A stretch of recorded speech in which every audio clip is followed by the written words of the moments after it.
Can you see her now? There she is. You don't know what she looks like, do you? Yeah, he doesn't, she doesn't know what I look like. Okay. Yeah. She's only up in my face all day long. Yeah. I want to see one more time. We get her centered here. Alright. She's the one who just crossed the legs. Okay. Alright. So, just begin. If you haven't already, turn off your cell phones. Take a breath.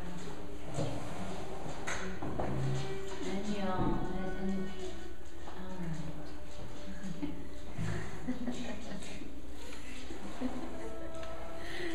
Alright, so close your eyes and breathe. Alright. Okay. So this is our time to rest our minds.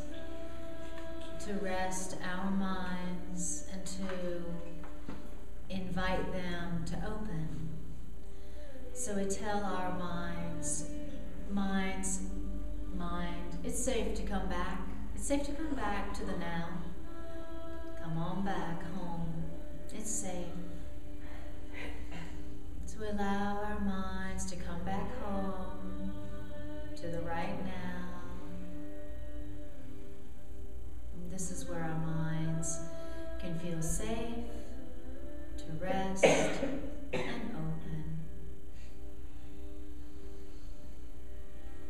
And just breathe in that safety and enjoy the feeling of your mind feeling safe enough to open to hear the voice of love, directing it, correcting it, healing it.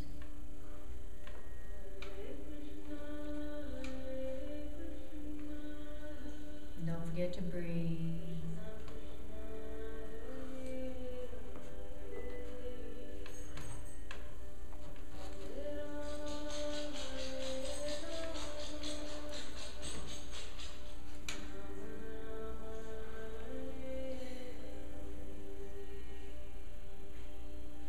So tuning in to the right now, what is happening right now?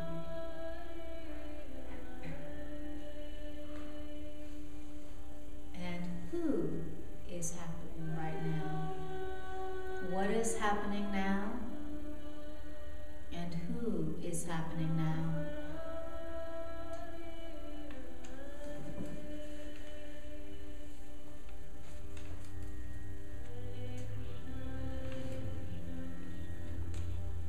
Don't forget to breathe.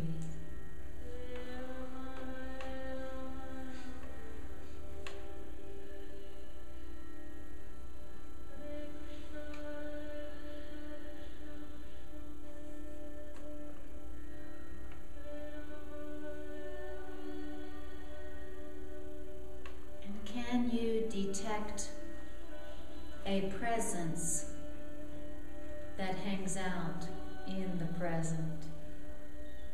A presence that's waiting there in the present for you.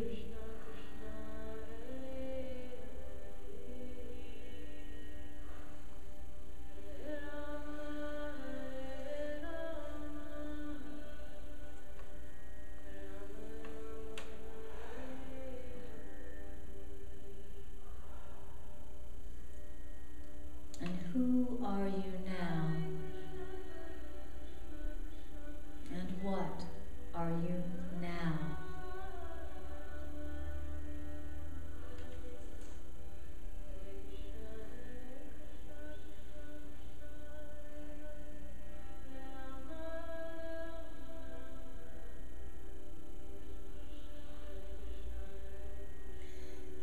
And if there was no past and no future, what is it that you would ask for right now?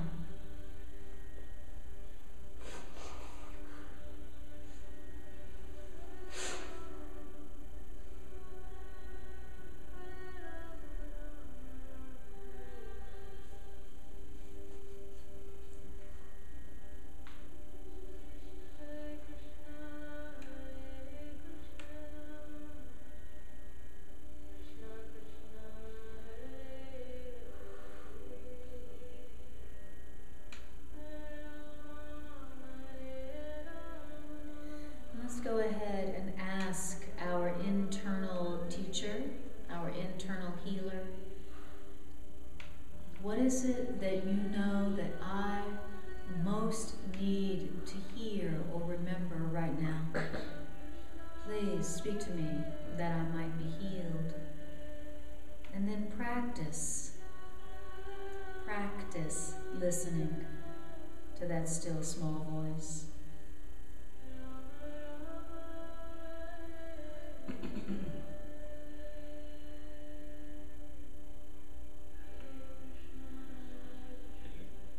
We're practicing listening to the voice for God.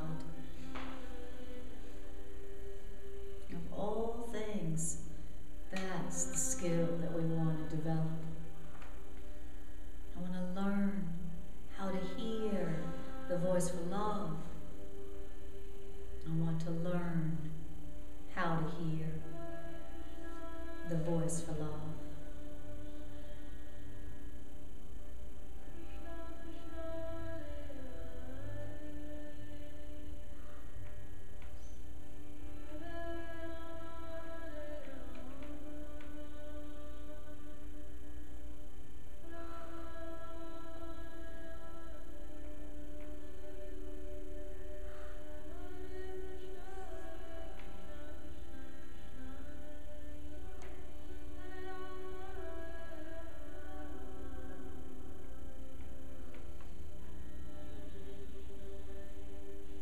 Forget to breathe.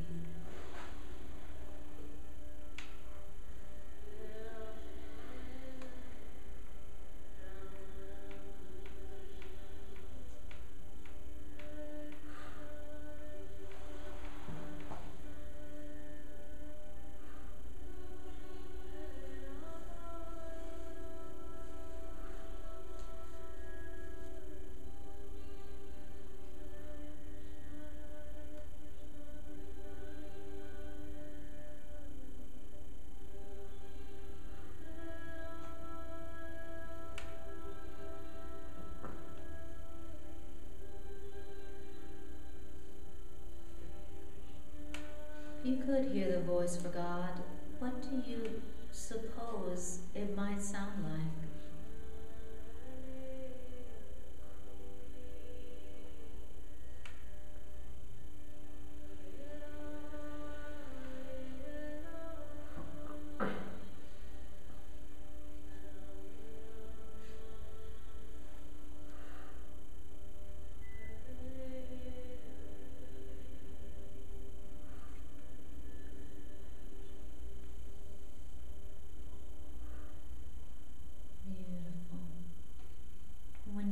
Just bring your awareness back to the room, back to your body, remembering that you can return to this oasis within, this holy relationship within at any time, any place.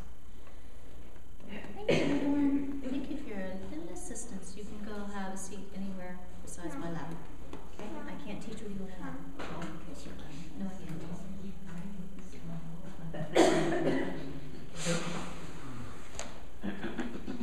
All right, so tonight,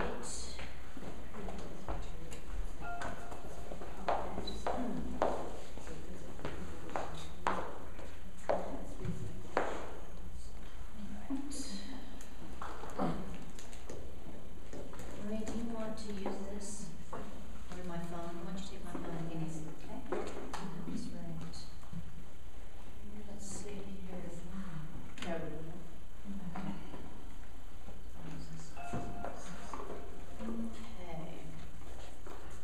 All right, so where we left off last week was, let me get a book just in case, was let's see, how far did we get in the investment in reality? So we were in chapter 12. I'll use this tonight. If you want to use this, you're welcome to. Just use the plug in, okay?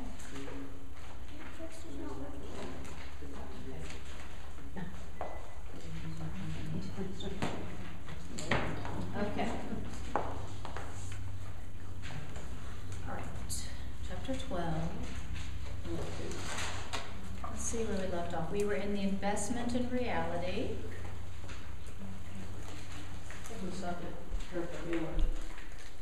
Wait, which one? 4.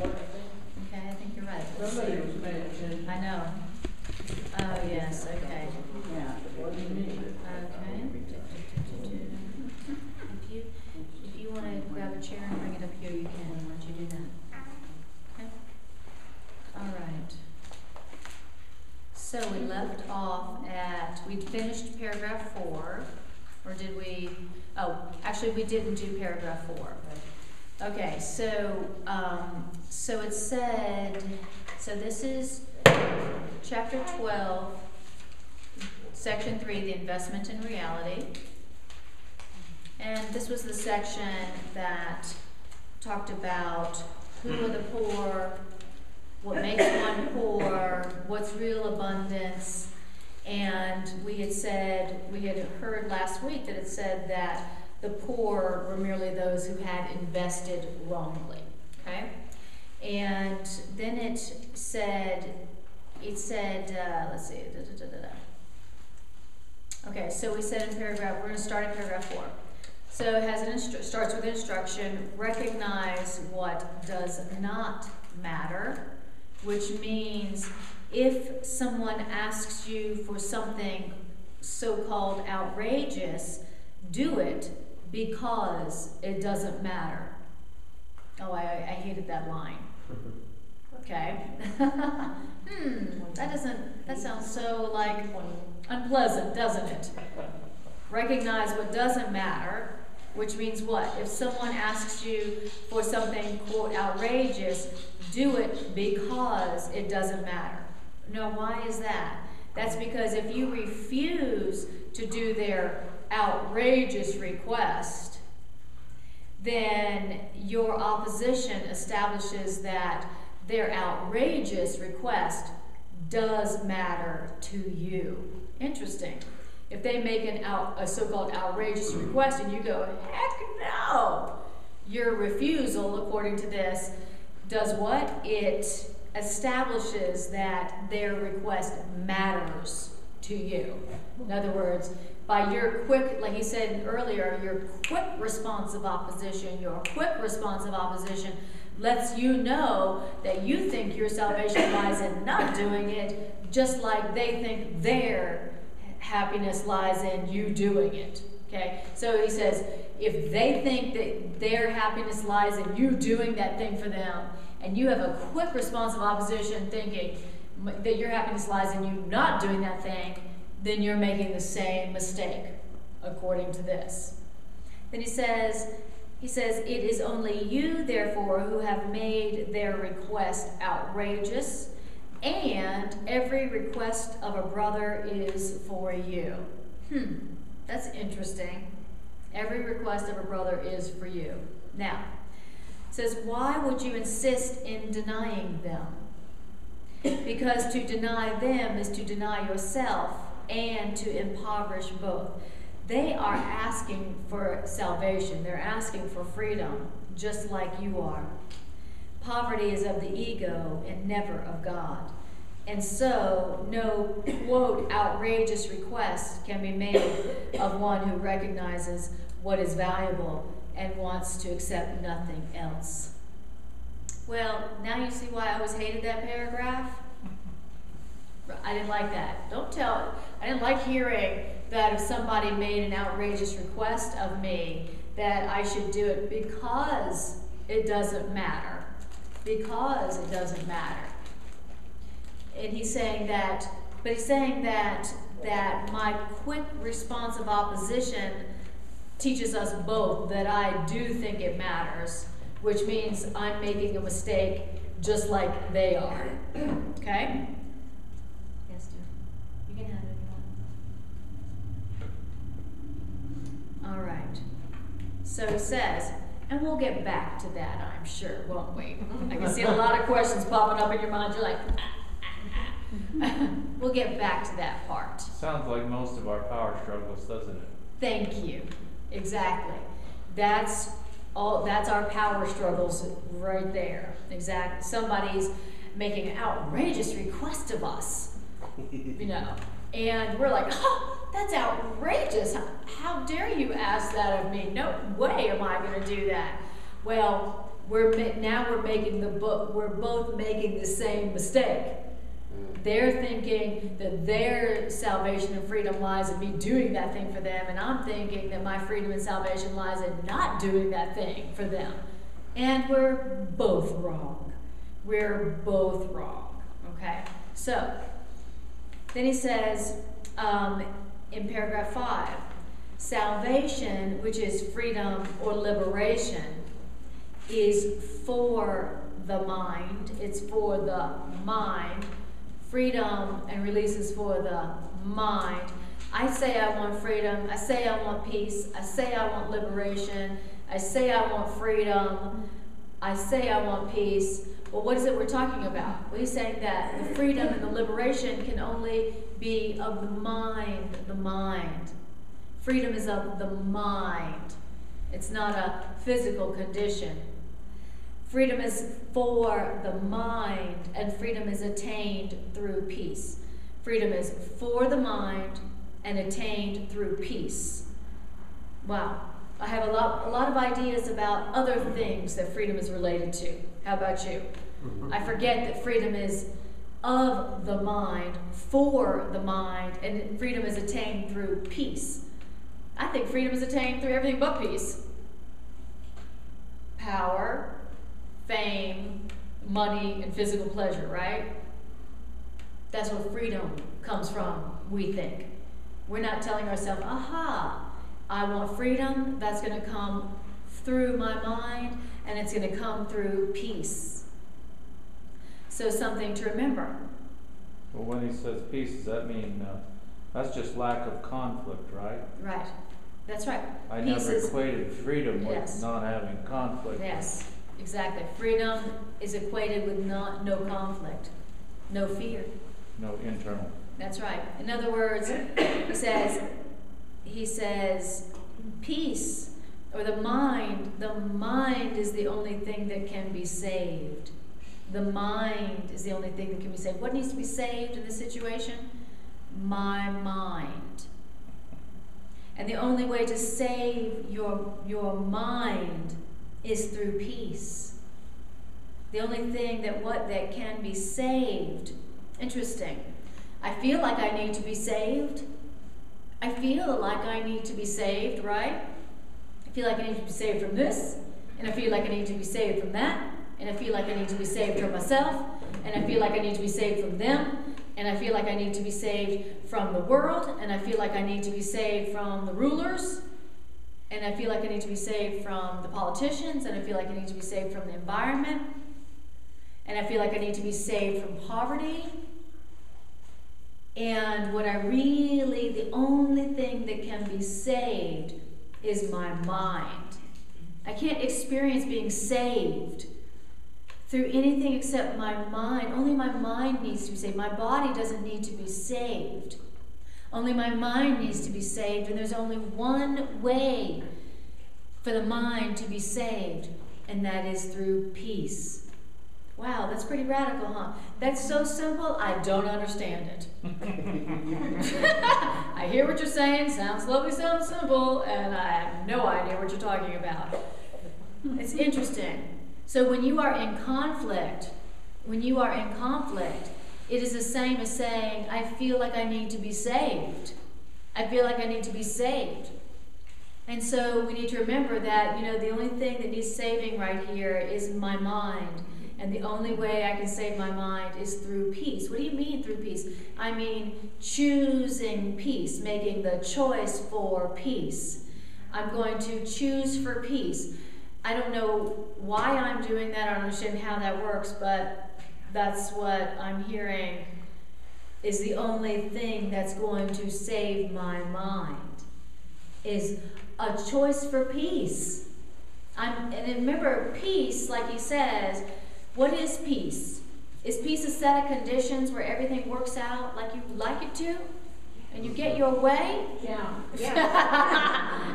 Raise the person in the back says yes. And has that worked? Don't go back there. I mentioned a crazy person in the back and she moves to the back. Oh, that's my place. I'm going back there.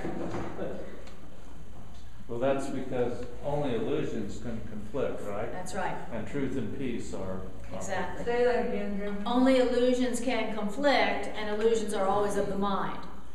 So the only thing that's going to save me from what I feel like I need to be saved from is peace. And that's the last thing I thought would save me. And I mean the last thing.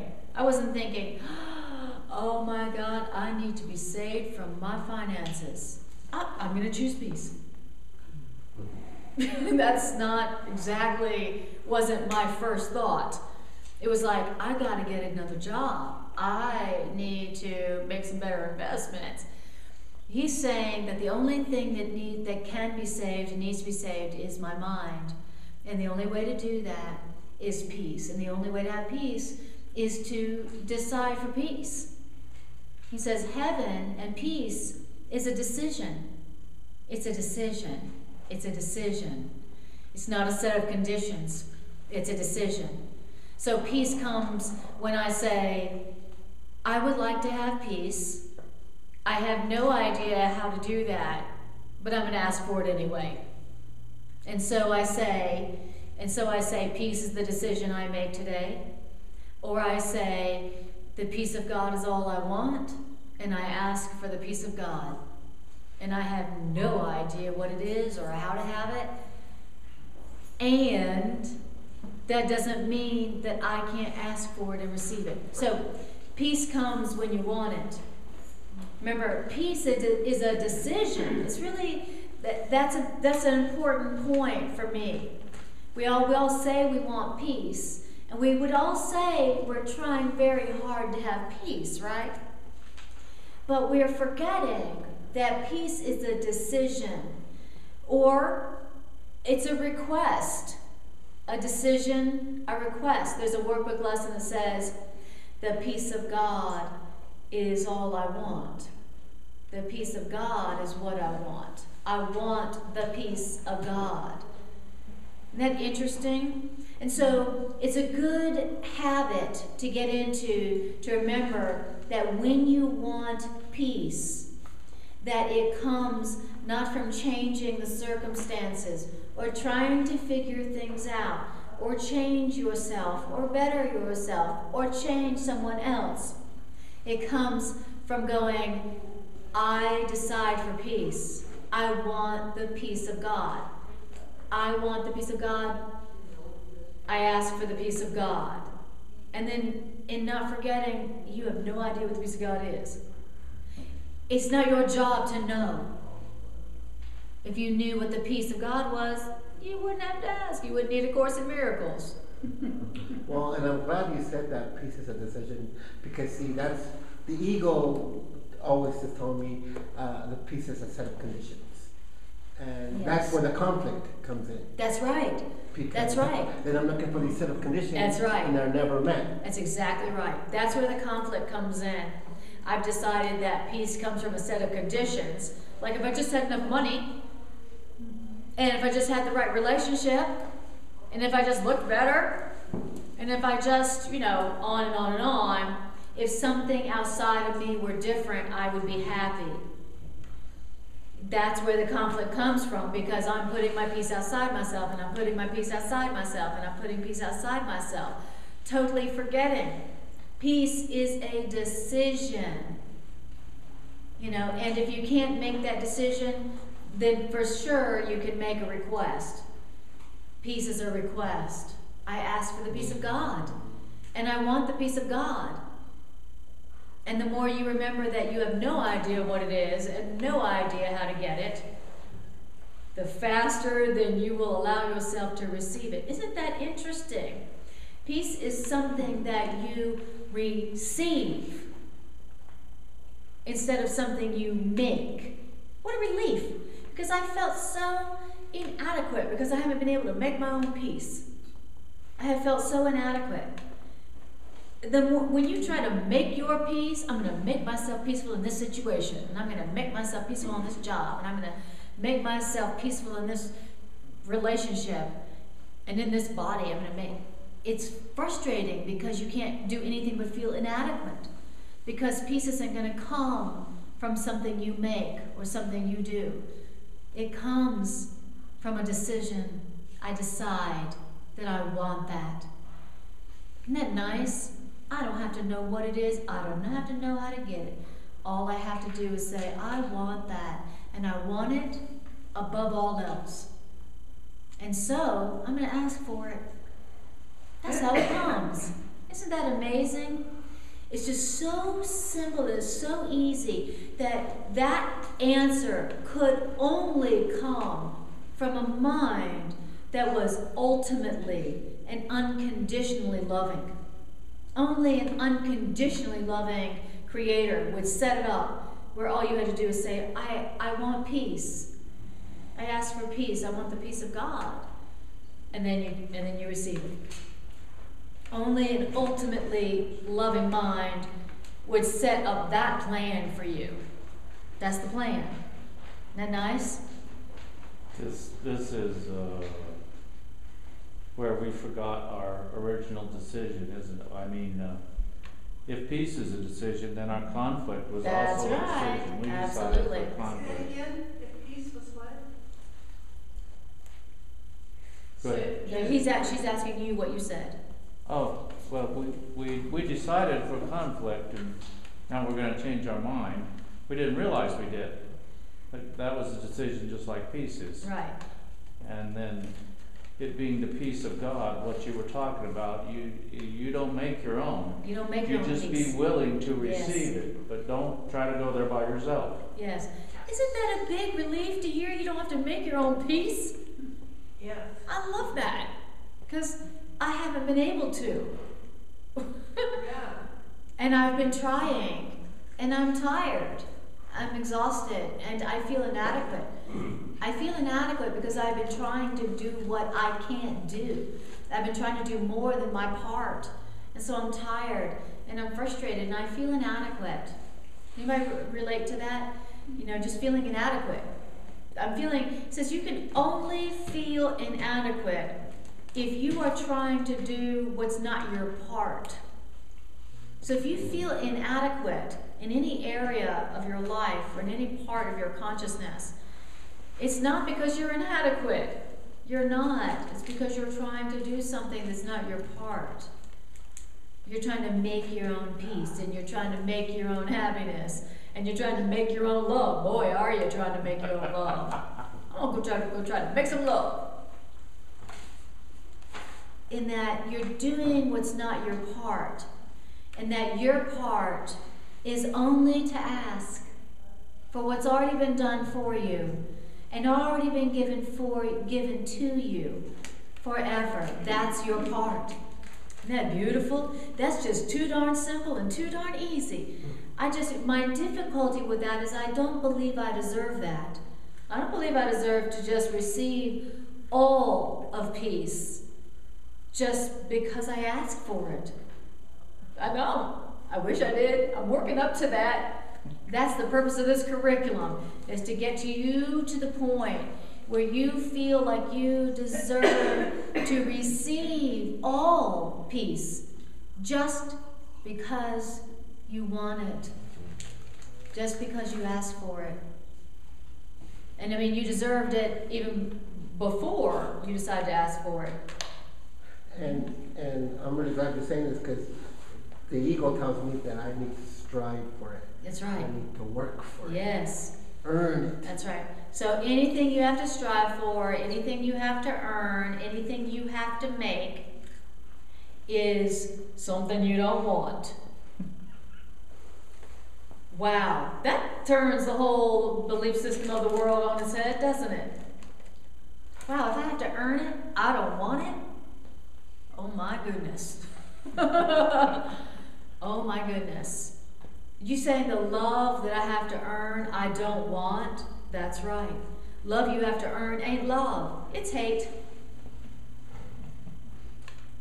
Next time you feel like you need to earn love or earn value or earn worth, you are trying to earn your own death. You're trying to earn condemnation. Only condemnation says, work for it. That's mean. That's mean. My salary Is an illusion. My reputation among men Is an illusion. My retirement Is an illusion. my association with family and friends Is an illusion. Yeah. Well, have you noticed that neither one of them have made you completely satisfied? Yeah. So that's your clue, that they're an illusion. Now, that doesn't mean that Holy Spirit doesn't know that you have need of money and a job and a body and time. Spirit knows you have need of things and time. Spirit knows that. But Spirit doesn't want you to have the belief, or be suffering from the belief that you need to earn your living. How mean is that? What kind of loving creator would say, here's your life, now go earn it or lose it? Okay? So your creator doesn't want you to be suffering from the belief that you need to earn your right to live. And your creator knows that you have need of things and time. If you have a body, you need money.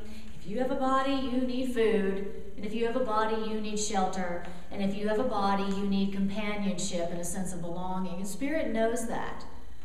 But Spirit is just saying, hey, remember where love really comes from, and I'll take care of those, what the Course calls foolish needs.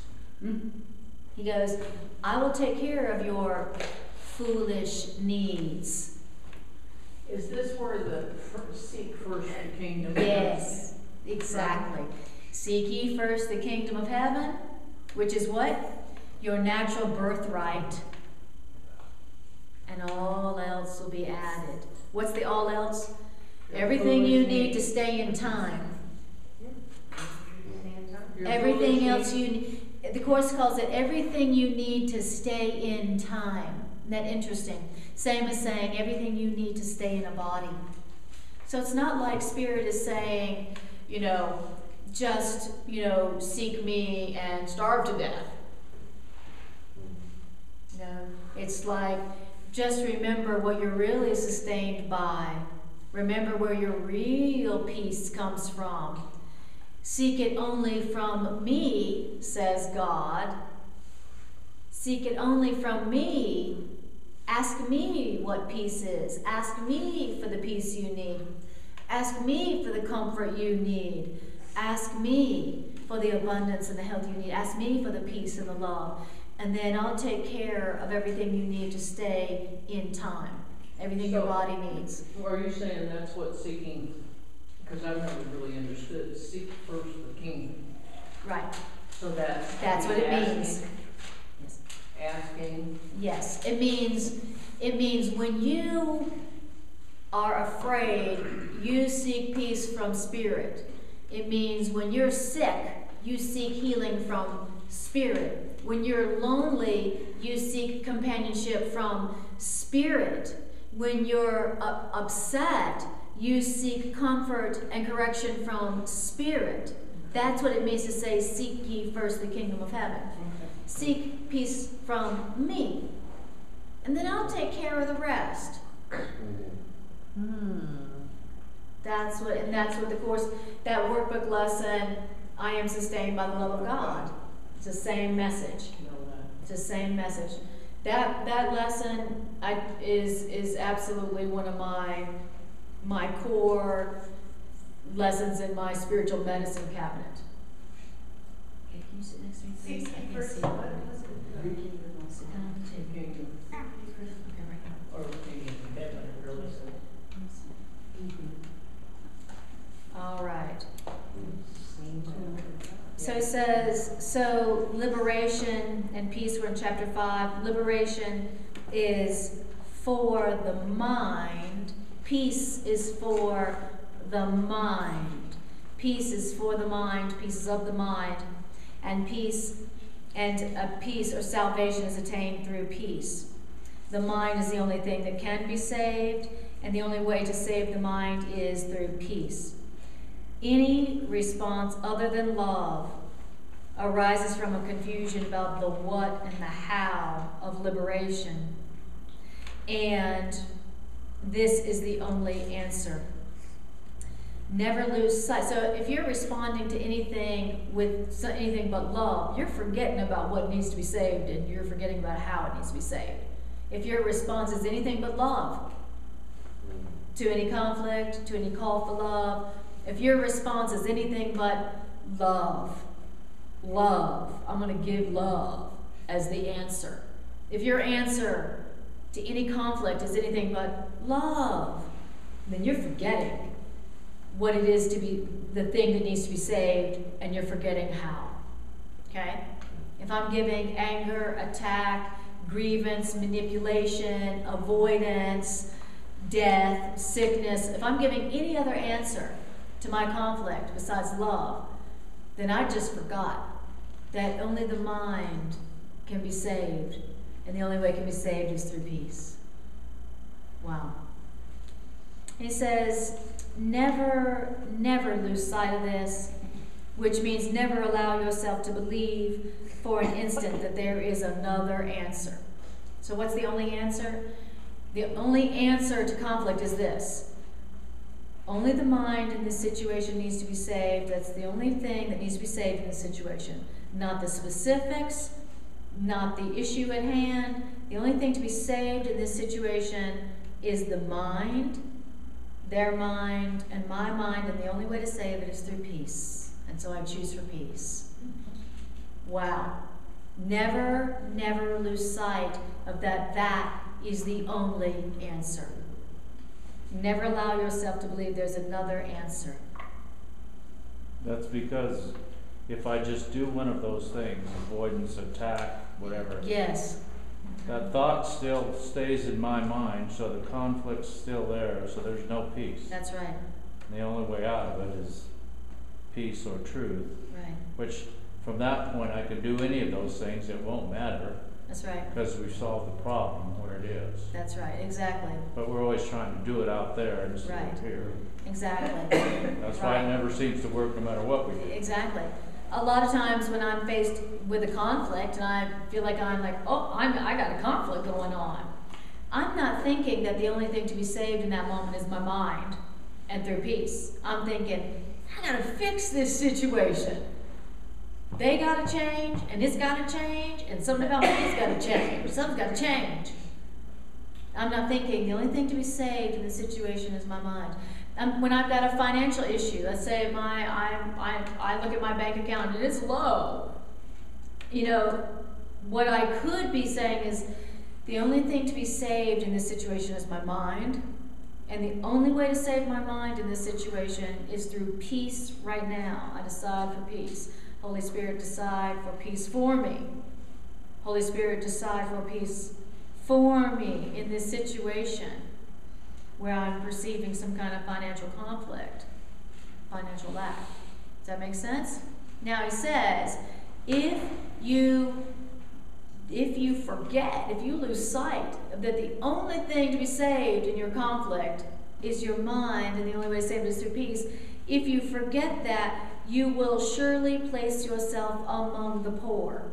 Oh, you're saying that'll make me more poor? Okay, great, you got my attention. Notice when he says this will make you poor, notice how that gets our attention. We don't want to be poor. Oh, that'll make me poor. Okay, great, I won't do that anymore. Yes, Michael. When we have an issue at one layer, it requires a shift up in consciousness into being in order to cover each issue in life with the pearl of gratitude for each and every issue. Thanking for the solution for it ahead of time and giving that away as the ultimate gift we'd like to receive. Yeah. As if there's something other than right. Exactly. Yes, exactly. As if there's something else. Right. Right. Yeah. It's interesting. Like, it's fabulous that the Course in Miracles is reminding us all the time, you are not upset for the reason you think. You may think you have a financial issue or a health issue or a relationship issue or a personality issue, but the truth is that the only thing that's going on is that your mind needs to be saved. which just means corrected. To say, save me, is the same as saying, would you please correct my mind? Salvation is just correction. I will experience myself as saved when I allow my mind to be corrected, when I allow my beliefs to be corrected. So in any conflict situation, he's asking us or giving us the instruction to remember that the only thing that needs to be corrected in this situation, in this conflict, is your mind. And the only way to correct your mind so that you don't have this financial problem anymore or this relationship problem anymore is to peace. And peace is a decision, a choice. It is not something you make happen or wait for it to happen or hope will happen. Wow, that is so empowering to understand that peace is a choice. A choice. Why is it a choice? Because it's everything and it's everywhere and it's what God's already given all of us. That's why all we have to do is just go, I choose for peace. Why? Because it's already there. That's why. That's why it's only a choice.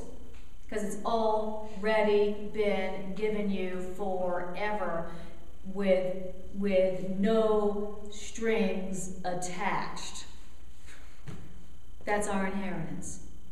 So the lesson following, I'm never upset for the reason I think says I am upset because I see something that is not fair. Right, exactly. And that's the reason why I'm upset, because I see this conflict that's not real. Exactly. Exactly. I see a problem out there. I see a problem out there. I'm not like, oh, look at my low bank account. My mind needs to be corrected. Right? Yeah. That's the problem. But after reading this and hearing this, and I go, oh, look at my low bank account. Wow, my mind needs to be corrected. And so I'm going to right now decide for peace. Spirit, decide for peace for me. That's the answer. And anytime I think the answer is something besides that, I am placing myself among the poor. I am making myself poor. Poor in spirit, poor emotionally, poor financially, poor physically, etc. What if it doesn't feel like you can ask for it, but it doesn't feel like it happens? What's the block there? Okay, say that again. Peace, like, oh, Yes. God, give me peace in this situation. Right. Please. And I don't feel nothing change. Right. So what is that about? What's the block? What's the block? The block can only be that you still have a split desire. You still have a split desire. Okay. Yeah. Because it's impossible that there's that workbook lesson, I want the peace of God. Yeah. Okay. So he says, To say these words means nothing. thank you. That's right. The first sentence is, to say these words means nothing. I want the peace of God. But to believe these words is everything. Now, he says, in that lesson, he says, we're working up to the belief that that's what we want. Okay. Just because you think you want the peace of God or you say you want the peace of God doesn't mean that you still don't want conflict too. Right? I may say I want the peace of God, but I'm working up to that. I still want something else too. Like, I want the peace of God, I want the peace of God, but someone comes up and is mean to me and I'm like, oh, which shows you, I don't only want the peace of God, I also want to be mad. Yeah. I also want anger. And notice that which one had more energy? Which one had more passion? I'm like, I want the peace of God. What's my lesson? Oh yeah. I want the peace of God, I want the peace of God, I want the peace of God. And then one thing happens that doesn't please me, and I'm like,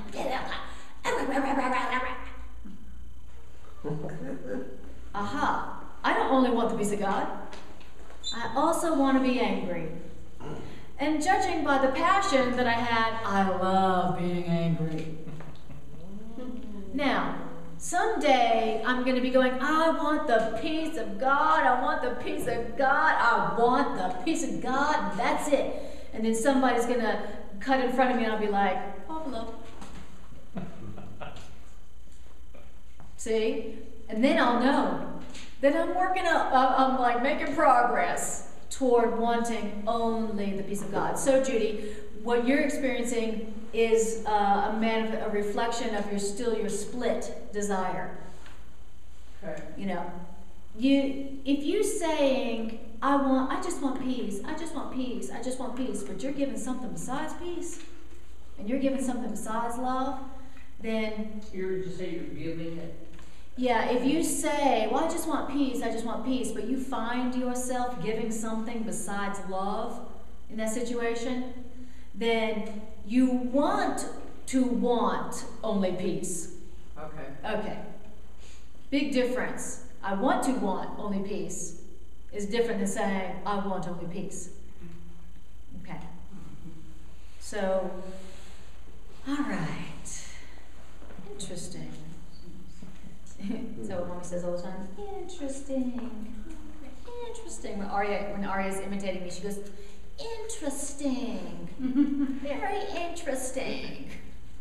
That's her mommy imitation. Okay. All right, so here we go. Now, he says, never lose sight of this and never allow yourself to believe, even for an instant, that there is another answer. Because if you believe that there's another answer besides love, then you will surely place yourself among the poor. Who's the poor? Who's the poor?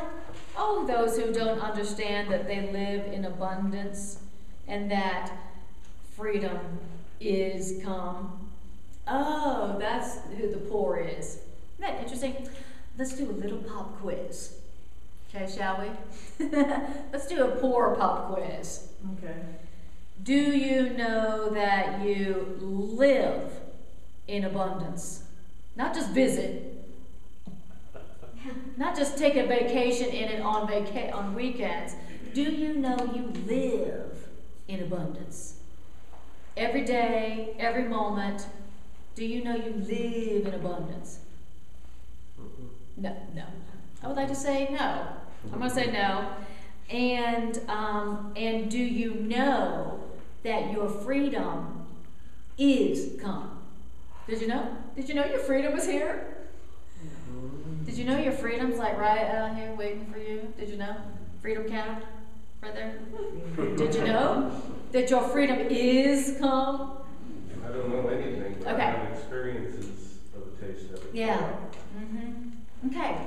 So if you don't know that you live in abundance, and you don't know that your freedom's already here, it's already here, then you can safely say that you are poor. That's the poor pop quiz. Wow. But it sure is nice to know that someday,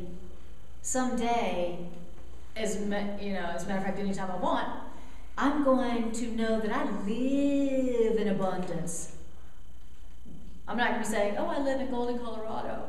I'm going to say, people say, where do you live? I live in abundance. That's where I live. I live in abundance. And that's why my freedom is come. My freedom is come means I live in abundance. I don't have to worry about lack. I live in abundance. I live in God means I live in abundance. That means I live in the source of everything. Wow. That's what it means to know your freedom. That's why we will seem to feel poor for a while, but each time you're not feeling poor, it's because you went back to living in abundance. That's right. It means you went back to recognizing that you do live in abundance. To say, I live in abundance, I'm surrounded by abundance. I am surrounded. I am surrounded by the substance and the love and the life force energy that supplies my every need and sustains me in all my needs, is to say, I live in abundance. And that's the same as saying, I'm free. I'm free means I am connected. It means I'm surrounded by the energy and the love that is sustenance of God. That's what it means to say you're free. Wow. And is that why there's a section in the course that I love? It says, I need do nothing. Yeah, yeah. I need do nothing.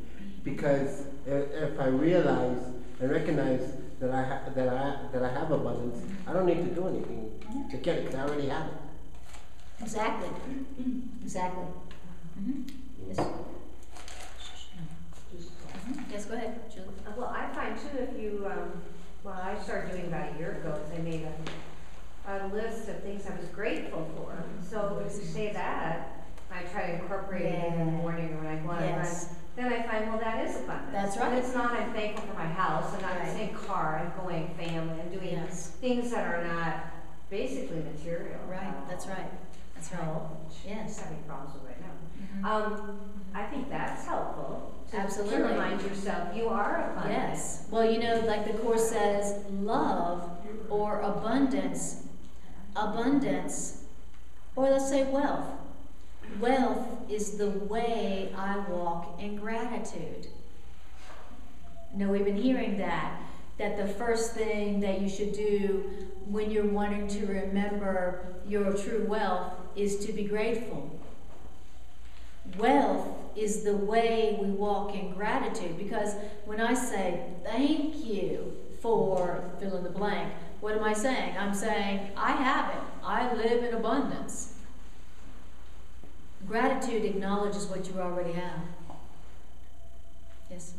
I was just curious, like when I go to Guatemala for 3 months, when I'm down there pretty much, even though I'm not working at all, I feel very successful and abundant and that. But then when I come back to the States, I experience lack and that type of thing. Is the energy of America, I mean not America, well, wherever you're at, cause a vibration that causes the, I mean, I'm trying to, how do I put this? Or is it your past that brings back the idea of lack because of old ideas? Like when you're in a new situation, there doesn't seem to be any lack. Well, for you, that wasn't the case. For you, being in Guatemala, for some reason, it reminds you of your abundance. It reminds you that you live in abundance. But is it the past, when I come back here, that creates the fear again? Sure, absolutely. Yeah, it'll be yours. Okay. Yeah. Why do you say it's a cultural trend? What'd you say? Bombarded by the culture. It's just different. Yeah, absolutely. But I mean, you know, so you could say it's a cultural difference, but then you could find people, you know, in Guatemala who don't know they live in abundance. You know, who don't know they live in abundance just because they're there. You know, and there's plenty of people here in the States who know they live in abundance, and they know what real abundance is. You know, being really truly abundant is knowing what real abundance is and choosing that in place of attack, which is poverty.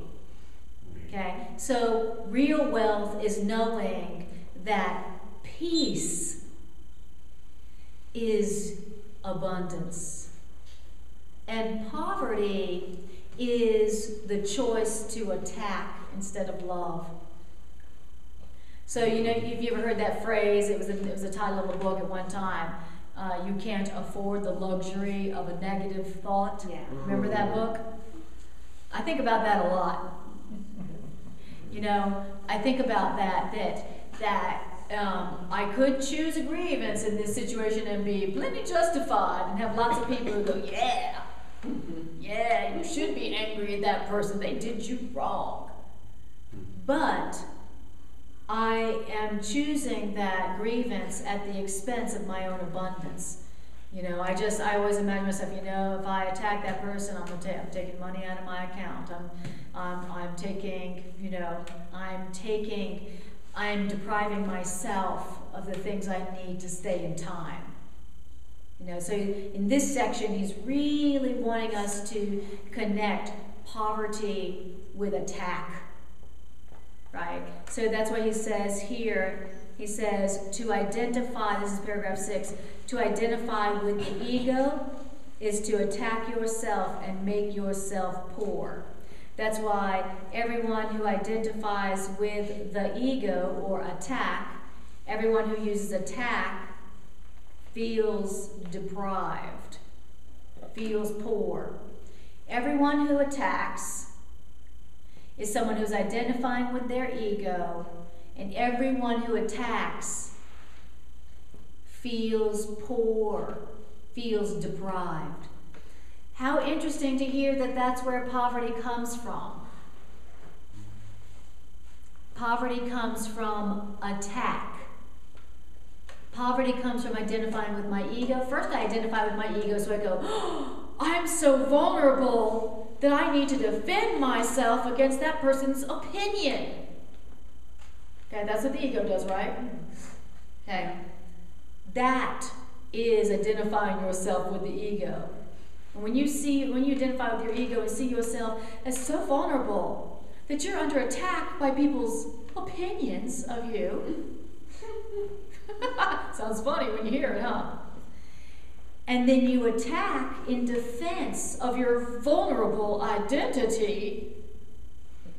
You are making yourself poor. Meaning you will feel deprived. I don't have enough time, and I don't have enough love, and I don't have enough money, and I don't have a good enough car, and I don't have enough beauty, and I don't have enough friends. I feel deprived. All. So deprivation, I don't have enough, is not coming because lack is real. It's coming because I'm depriving myself. Because when I attack other people and I attack myself, I don't believe I deserve to have more. When I attack a child of God, including myself, I'm not going to turn around and go, I deserve to have it all. It's just not going to happen. That's why attack breeds deprivation. Attack breeds deprivation. So if there's any area of your life right now where you feel deprived, I feel deprived of their love, and I feel deprived of their time, and I feel deprived of money, and I feel deprived of life, whatever. Go back to where you're attacking. Go back to where you're condemning yourself or where you're condemning someone else, and you won't have to go far. You won't have to go far at all. You don't have to go past like 5 minutes. Well, I think attack makes it real. Attack is the effect that causes the thought of lack. Right. Because either we are defending, which means I can lose. That's right. Or we're out there getting, which means I don't have enough. Exactly. All attack comes from that thought, and then when I do it, it means I really bought into the whole thing. Right, exactly. So there's only one way that I could possibly experience lack or deprivation, like I don't have enough of fill in the blank, and that is only if I had attacked or condemned, and because of that now believe I don't deserve it. That's it. I don't have enough money, I don't have enough time, I don't have enough love, I don't have enough strength, I don't have enough willpower, I don't have enough friends, I don't have enough life force, whatever. I don't feel like I have enough because I don't feel like I deserve it. I don't feel like I deserve it. I don't feel like I deserve more money.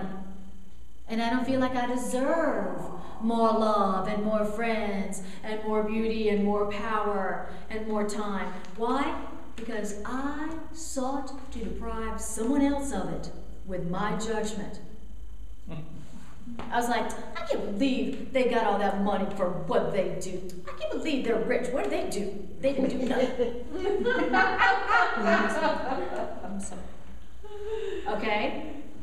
Or what did I do? I compared myself to someone who I thought was prettier or more handsome, I condemned them because they seemed to have more physical beauty or more physical freedom. And I was like, you know how we do. They don't deserve that. What do you know how we do? Our little sounds of judgment.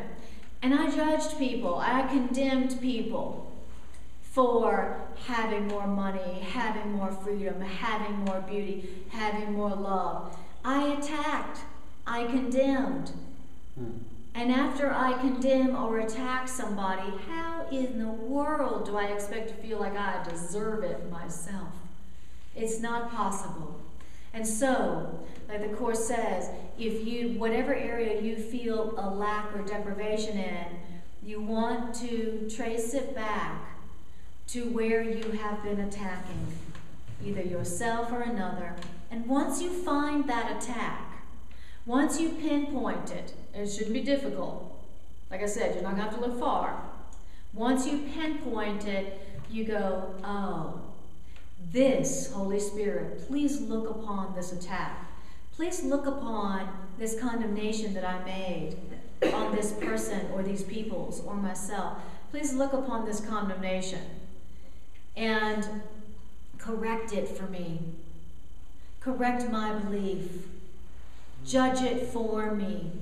Let me not see this attack I did on them as a sign of sin or death, and help me to not use my attack on them destructively. But please, please, Holy Spirit, please use this attack that I did on them or myself to facilitate the coming of peace. Decide for God for me. Holy Spirit, I give you this mistake that I made. I made this mistake. I attacked. I saw my brothers different from me and I condemned them.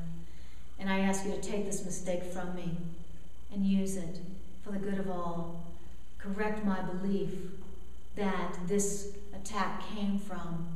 Decide for God for me. And the Course says when you bring it, when you take responsibility for that lack and that attack, and you take responsibility for it, and then you give it to Holy Spirit, you ask for the correction, and then you say, please decide for God for me about that. What the Course says the Holy Spirit does is nothing short of breathtaking. The Course says the Holy Spirit will then undo all the effects of your attack. How about that? How'd you like that?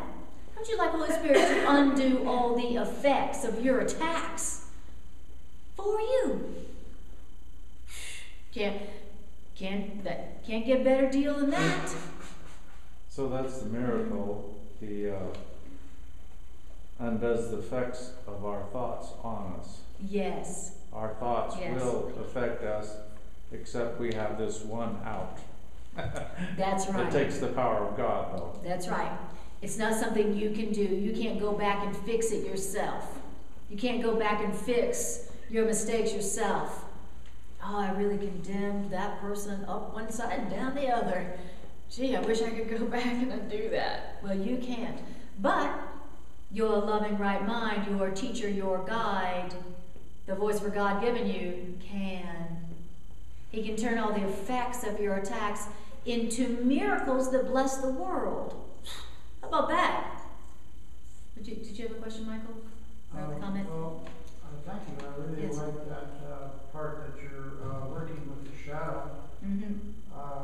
My experience has been that when I worked on the other part, namely shining the bright light of consciousness on the, shall I say, all the bugs in my mind. Yes.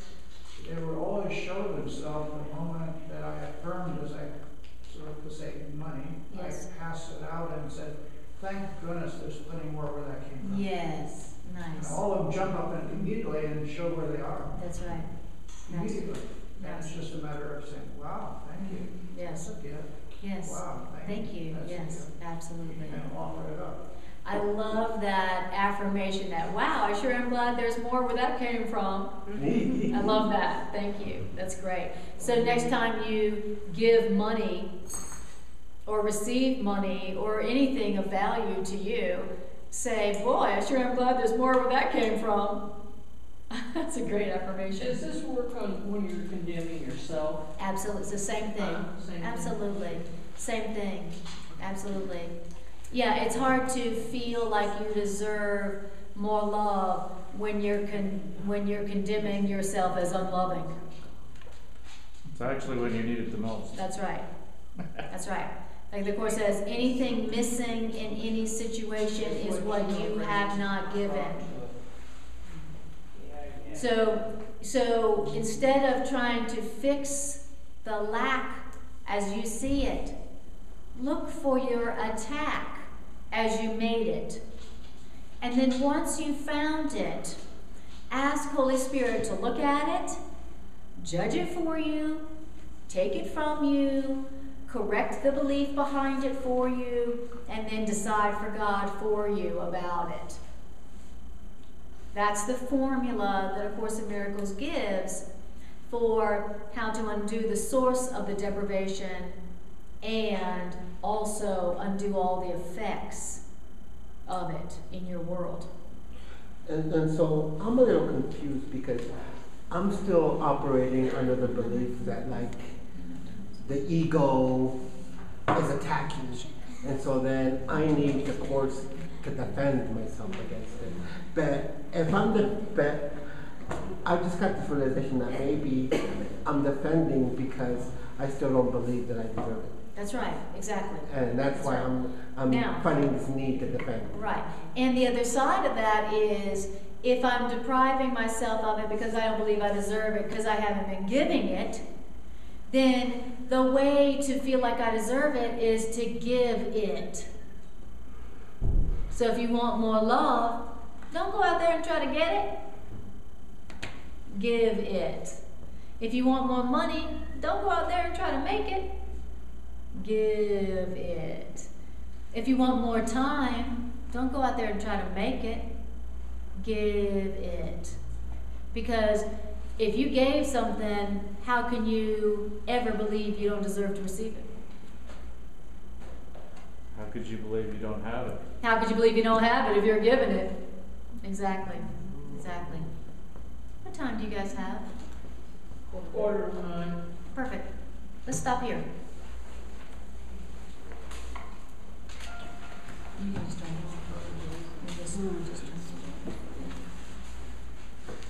all right. So we're going to do our love offering and then an integration meditation. While you're doing your love offering,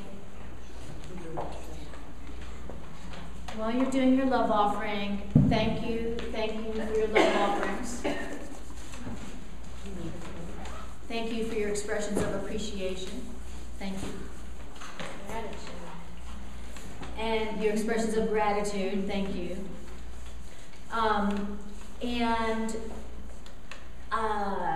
Don't forget, you can, if you would like to learn more about my holistic counseling practice, you can go to my website at Kujawa.com and find out about my holistic counseling practice.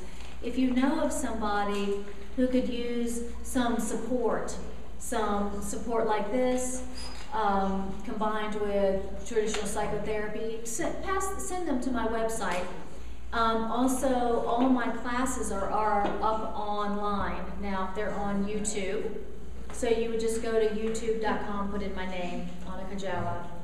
If you know of somebody who would like to come to classes but can't get to them, just send them a link to the classes online. So, and I do long distance phone counseling. So if you know of anybody who could use some of that, just know that. Send them up to my website. All right. Tell them about your Thursday night cafe. Thank you. And the next Dialogue Cafe is, I can't remember. Is it every Thursday? Wait a second. Thank you. It's the second Thursday of the month. So it's the second Thursday of October is the next Dialogue Cafe. And most of you have heard about the Dialogue Cafe, but that's where folks come in and we practice the Imago dialogue, which is the dialogue skill and the dialogue structure that enables us to learn a new way of communicating that promotes real deal forgiveness in all of our encounters. That's what I do with my clients, and it's a great way to learn this skill without having to pay a lot of money. It's a total deal, okay? Second Thursday of the month here, donation basis. You can come by yourself or come with another person that you would like to have some deeper dialogue with. Okay? Any other announcements? Okay. All right. Then let's do our integration meditation. Can you sit a little bit, honey? There, fall asleep. Is that where you want to sit?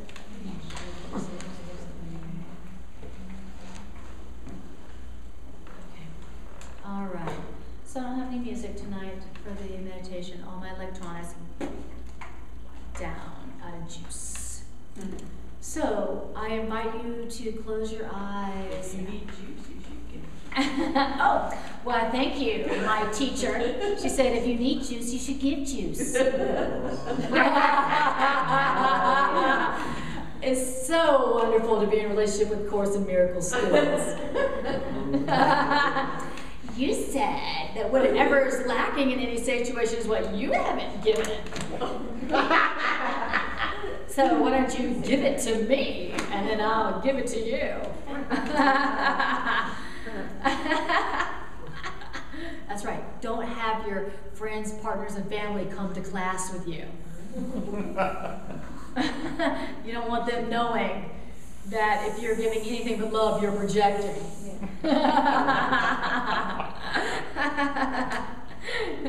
Keep them in the dark.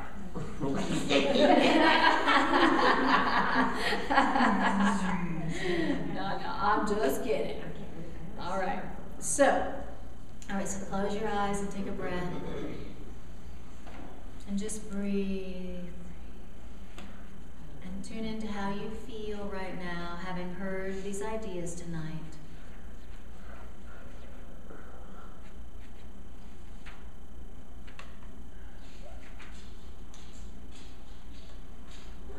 How does it feel to have heard these ideas?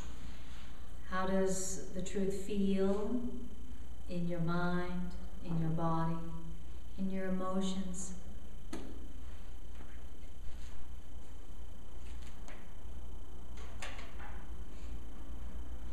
Now I want you to ask yourself, what is it that I heard tonight? What is it that I heard that I would really like to remember so that I could use it? Hurry!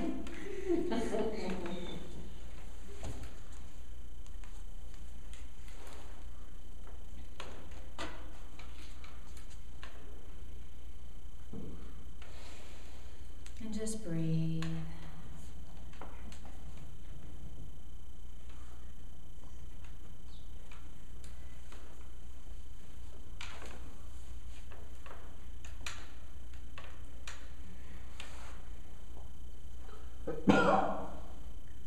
And I want you to bring to your awareness a situation within the last week where you felt deprived of something that you wanted and thought you didn't have.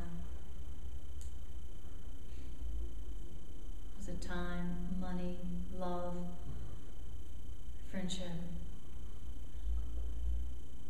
peace, joy, health? What was it that you felt deprived of?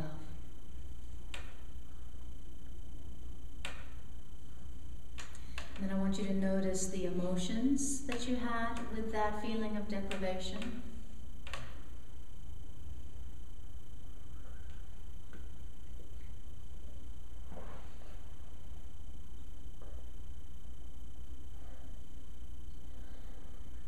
Beautiful. And now, in your mind's eye, I want you to step back from that situation or relationship. Step back a pace from it in your mind's eye. And noting it from a slight distance, ask yourself, where was it and whom was it that I was attacking before that situation? What is this feeling of deprivation? What attack have I made that this deprivation is a very clear reflection of? Well, had I been attacking myself? Had I been attacking someone else in this way?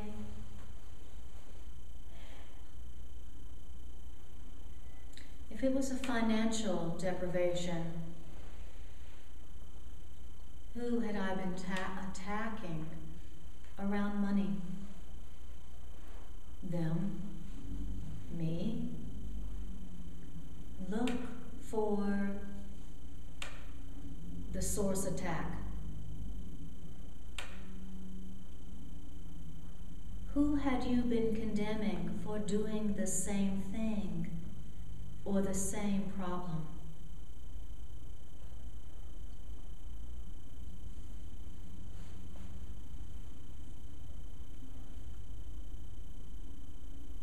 And then once you are able to make that connection, step back another pace from that situation or relationship where you had felt deprived of something, felt like you didn't have enough of something. And now, looking upon it from some more distance, we apply the formula for correction. And so we say, voice for healing, voice for truth, please look upon this condemnation, this attack that I did, that I made. Look upon this attack for me. Please interpret it for me. Please interpret this attack for me. And voice for truth, help me to not see my attack as a sign of sin or death, and help me not use it destructively.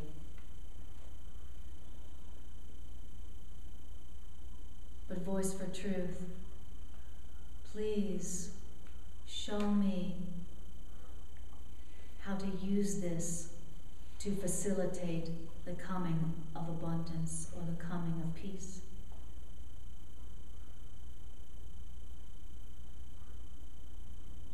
And voice for truth, decide for love for me. Decide for love for me. Decide for love for me in this situation and in this relationship.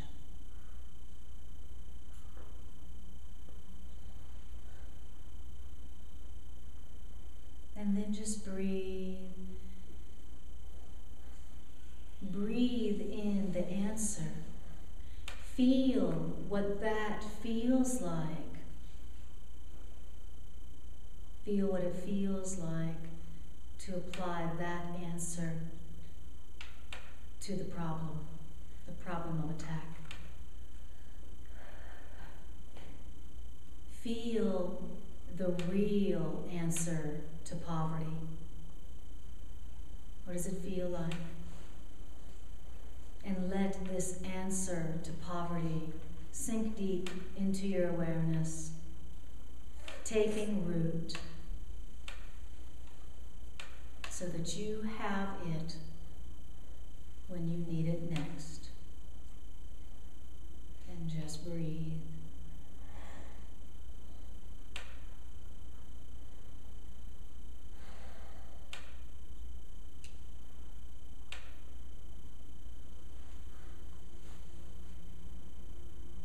Beautiful. And then when you're ready, just take a breath. Bring your awareness back to the room and your body. Yawn and stretch if you need to. All right. Thank you guys for being here. Thank you, Anna. Thank you for your questions, your thoughts.